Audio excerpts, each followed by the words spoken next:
Thank God it's Wednesday! And it's time. Bising gabi ang inulan. At grabe ang galoong. But praise God for the strength na ginhatag sa aton. Today is another day to experience God's blessing in our life.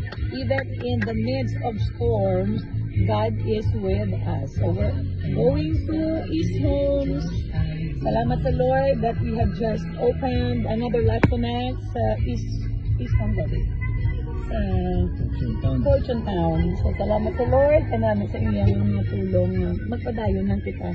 And I was just I was so encouraged yesterday, no? Sa isang ako na nag-share sa tulong sa Ginoo that we continue to run the race with endurance no matter what is happening, no?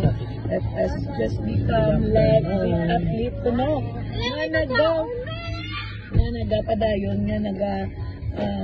Nagapadayon sa pag-serve sa Lord bisan sa budlay nga sitwasyon.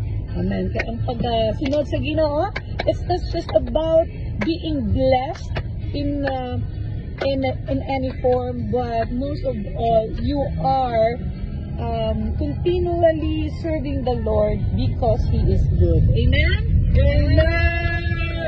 So that's it. So again, ako si Nong Lani. Ako si Nong Jess, ang inyong driver, sweet lover.